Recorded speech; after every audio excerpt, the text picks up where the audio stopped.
अब इस वीडियो में अपने बात करेंगे शारीरिक शिक्षकों के लिए। कई शारीरिक शिक्षक साथियों का कहना है कि एमजीजीएस जो विद्यालय हैं उसके अंदर द्वितीय श्रेणी शारीरिक शिक्षक का वरिष्ठ शारीरिक शिक्षा अध्यापक का पद दिया गया है। तृतीय श्रेणी के पद नहीं है, न ही शाला दर्पण पर वो पद दिखाई दे रहे हैं। अब अपने बात करते हैं कि जो विज्ञप्ति है उसके अंदर अपना नंबर 4 पर वरिष्ठ शारीरिक शिक्षा अध्यापक भी दिया गया है और नंबर 9 पर शारीरिक शिक्षा अध्यापक भी दिया गया है। दोनों ही पद इसके अंदर दिए गए हैं। अब अपने को देखना ये है कि इसमें जो पद है वो द्वितीय श्रेणी का रहता है, तो तृतीय श्रेणी शारीरिक शिक्षा अध्यापकों के लिए क्या संभावनाएं हैं। ये तो विज्ञप्ति की बात होगी। इसके अंदर दोनों ही पद दिए गए हैं और बाकी नियम और शर्तें आप पढ़ सकते हैं।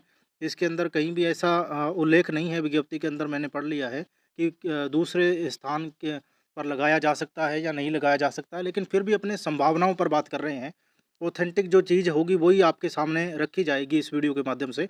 अब अपने जो गाइडलाइन जारी हुई है, क्योंकि जो एमजीजीएस विद्यालय हैं वो टोटली 2023 की जो गाइडलाइन सरकार ने जारी की गई है उसके अनुसार संचालित हैं। अब अपने को गाइडलाइन 2023 देखना होगा कि गाइडलाइन 2023 में क्या इस बात का उल्लेख है कि किसी कार्मिक को पद विरुद्ध लगाया जा सकता है या नहीं लगाया जा सकता। तो अपने उस गाइडलाइन के अंदर संभावनाएं देखते हैं। मैंने कुछ पॉइंट छांटे हैं, आइए उसको देखते हैं। और अपने को भी इसके बारे में प्रयास करना होगा, तब जा कर के अपने अ, इसका जो अपनी मांग है कि द्वितीय श्रेणी शारीरिक शिक्षा अध्यापक के स्थान पर तृतीय श्रेणी शारीरिक शिक्षक को लगाया जाए, तो इसके लिए अपने को प्रयास करने होंगे। संभव सब कुछ है, संभव हो सकता है। तो आइए अपने उस गाइडलाइन के अंदर देखते हैं कि क्या ऐसा कुछ हो सकता है या नहीं। अब अपने अंग्रेजी माध्यम विद्यालयों के लिए जारी गाइडलाइन के बारे में बात करते हैं कि गाइडलाइन क्या कहती है। राजस्थान सरकार कार्मिक भी ये आप आदेश दे सकते हैं, डीओपी का जो गाइडलाइन है। अब अपने उस नियम का हवाला देखते हैं कि क्या पद के विरुद्ध या मतलब लगाने की संभावना है या नहीं है। अब देखिए नंबर 5 पॉइंट अपने देखते हैं इसका। सेवा का गठन स्वरूप और उसमें पदों की संख्या, इसको अपने पढ़ते हैं। अंग्रेजी माध्यम विद्यालयों में सम्मिलित पदों का स्वरूप ऐसा होगा जो अनुसूची 1 के स्तंभ 2 में विनिर्दिष्ट है। नंबर 2, प्रत्येक अंग्रेजी माध्यम विद्यालय में पदों की संख्या ऐसी होगी जो सरकार द्वारा समय समय पर अवधारित की जाएगी, यानी कि सुज्ञात की जाएगी, निश्चित की जाएगी। इसका मतलब है अवधारित का या मतलब है, परंतु सरकार का पॉइंट इसका आवश्यक समझे जाने पर किसी भी स्थायी या अस्थायी पद का समय समय पर सृजन कर सकेगी। अब यही वो पॉइंट है जो अपने संभावना प्रदर्शित करता है कि तृतीय श्रेणी शारीरिक शिक्षक को लगाया जा सकता है द्वितीय श्रेणी पद के स्थान पर एक विशेष प्रस्ताव के द्वारा आवश्यक समझे जाने पर, अगर सरकार इसको आवश्यक समझती है तो। लेकिन उसके लिए अपने को जो तृतीय श्रेणी के साथी एमजीजीएस विद्यालयों के अंदर चयनित हुए हैं उनको प्रयास करने होंगे। संभव सब कुछ है, क्योंकि जब नियम के अंदर कोई बात लिख दी जाती है तो नियम के तहत काम किया जा सकता है, लेकिन बिना नियम के कोई भी काम नहीं हो सकता।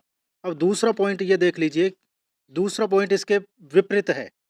किसी व्यक्ति को किसी भी प्रतिकार का हक बनाए बिना किन्हीं स्थायी या अस्थायी पदों को समय समय पर खाली या प्रास्थगित रख सकेगी या समाप्त कर सकेगी। इसका मतलब है कि वो पद खाली भी रखा जा सकता है, प्रास्थगित उसको अनिश्चित समय तक के लिए टाला जा सकता है या समाप्त किया जा सकता है। तो ये अपनी जो संभावना है वो कै नंबर के अंदर है। मैं दोबारा उसको पढ़ना चाहूँगा। आवश्यक समझे जाने पर किसी भी स्थायी या अस्थायी पद का समय समय पर सृजन कर सकेगी।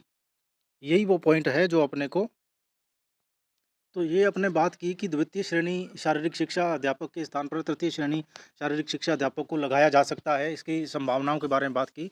अब अपने वर्तमान में पद देख लेते हैं कि विद्यालयों के अंदर पद कौन कौन से हैं। नंबर 1 प्रधानाचार्य का पद है। प्रधानाचार्य सीनियर सेकेंडरी या समतुल्य, इसको अपने पढ़ने की जरूरत नहीं है। अब दूसरा पद इसके अंदर दिया गया है उप प्रधानाचार्य का।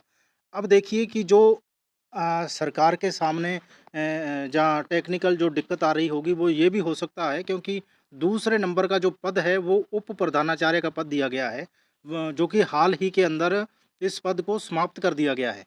इसके अंदर वरिष्ठ व्याख्याता का पद जो है वो सृजित कर दिया गया है, लेकिन परीक्षा इस पद पर आयोजित की गई थी, उप प्रधानाचार्य पद पर।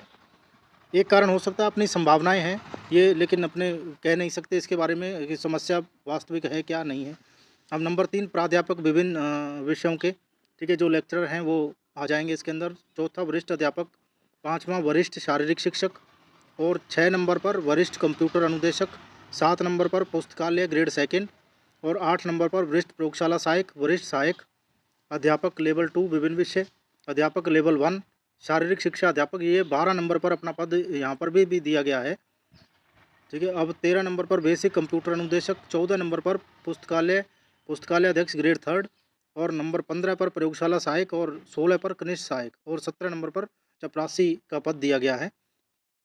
तो ये अपने पदक्रम है। इसके अंदर टोटल 17 कैडर के पद जो हैं वो सृजित हैं, लेकिन अपने को जो अपनी समस्या है कि वरिष्ठ शारीरिक शिक्षक इसके अंदर चयनित नहीं हुए हैं। एमजीजीएस जो परीक्षा आयोजित की गई थी उसके स्थान पर तृतीय श्रेणी शारीरिक शिक्षकों को लगाया जाना चाहिए, और अपने नियम का भी देख लिया, लेकिन उस नियम को सरकार से मनवाने के लिए अपने को अपने संख्या बल के आधार पर मिलना पड़ेगा, टेबल पर अपनी बात मजबूती से रखनी पड़ेगी, तब जा कर के ये संभव हो सकता है।